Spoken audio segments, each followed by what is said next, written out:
মুমিন একটা দেহের ন্যায়। যখন তোমার আঙ্গুলে কাটা লাগে, তোমার কলিজায় লাগে, তোমার দেহতে লাগে, তোমরা প্রত্যেকটা মুমিন মুসলমান একটা দেহের মতো। যেখানে মুমিন আক্রান্ত হবে তোমার কলিজায় লাগতে হবে, যদি কলিজায় না লাগে তুমি ইমানদার না। আর আজকে আমার গাজার মুসলমান, ভারতের মুসলমান, সিরিয়ার মুসলমান ভাবতেছে ওই সন্ত্রাসীরা, ইহুদিরা, হিন্দু টেররিস্টরা বলেন তো এটা কি জিহাদ না সন্ত্রাসী? জোরে বলেন এটা কি সন্ত্রাসী? রাতে ঘুমাইছে, ঘুমের ভিতরে বোমা মারতেছে, এটা সন্ত্রাসী। আর জিহাদ হবে ঘোষণা দিয়া মুসলমান যখন না টিকতে পারবে তখনই জিহাদ করবে। জিহাদ পবিত্র, জিহাদ ছাড়া মুসলমান কোনো রক্ষা পাবে না। আল্লাহ বলেন আল জিহাদ ফি সাবিলিল্লাহ, জিহাদ হচ্ছে উত্তম ইবাদত। মুমিন যদি, মুসলমান যদি তার অধিকার বাস্তবায়ন করতে চায় তাহলে তার জিহাদ করতে হবে। জিহাদ ছাড়া কাফেরদের কাছ থেকে বিজয় অর্জন করা যাবে না। আল্লাহ পাক রব্বুল আলামিন বলেন ইন্নাল্লাহা আশতারা মিনাল মুমিনিনা আনফুসাহুম ওয়া আমওয়ালাহুম বিআন্না লাহুমুল জান্নাহ। নবীজিকে আল্লাহ তাআলা বলেন, নবীজি আপনার উম্মতদেরকে বলুন নিশ্চয়ই ইন্নাল্লাহা আশতারা মিনাল মুমিনিনা আনফুসাহুম ওয়া আমওয়ালাহুম বিআন্না লাহুমুল জান্নাহ।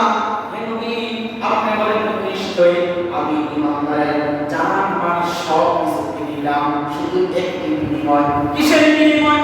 জান্নাতের বিনিময়।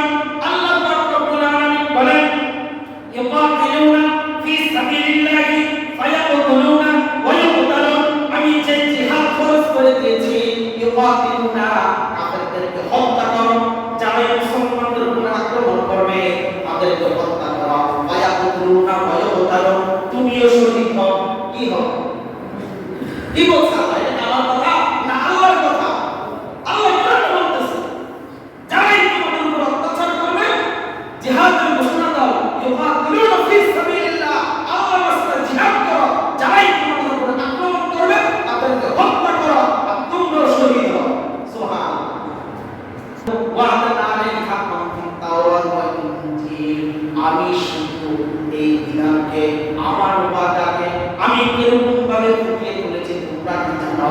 ওয়া'দান আলাইহি হাক্কান ফিত তাওরাত, তাওরাত কিতাবের ভিতরে আছে, ওয়াল ইনজিল, ইনজিলের ভিতরে আছে, কোরআন, কোরআনের ভিতরে আমি এই জিহাদের আলোচনা করেছি। সুবহানাল্লাহ। এই জিহাদের আলোচনা কোথায় আছে? ইনজিলে আছে, তাওরাতে আছে, আর কোরআনেও আছে। সুবহানাল্লাহ। এই জিহাদকে ছোট মনে করে না, প্রত্যেকটা মুমিন মুসলমানকে জিহাদের তামান্না রাখতে হবে। তৃতীয় বিশ্বযুদ্ধের কাছে ইমাম মাহদীর সঙ্গে থাকতে হবে আপনার। যদি আপনি এই আলোচনা নাই শুনেন, যদি আপনি হক বাতিল না চিনেন, আপনার দাজ্জালের অনুসারী হবে। আমাদের জিহাদের আলোচনা প্রত্যেকটা মুমিন মুসলমান জানতে হবে, বুঝতে হবে।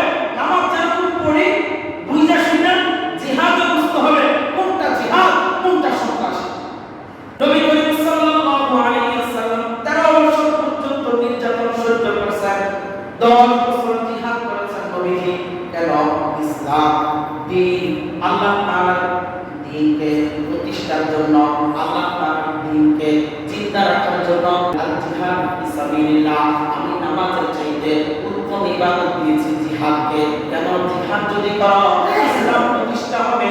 যখন তোমার উপর আক্রমণ হবে তুমি যদি বুঝা তবজি করো, এই তবজি দিয়ে তুমি জান্নাতে যাইতে পারবে না। ফরজ করে দিয়েছি এই জিহাদের জন্য তুমি প্রতিবাদ করো, সংগ্রাম করো, আন্দোলন করো, মিছিল করো,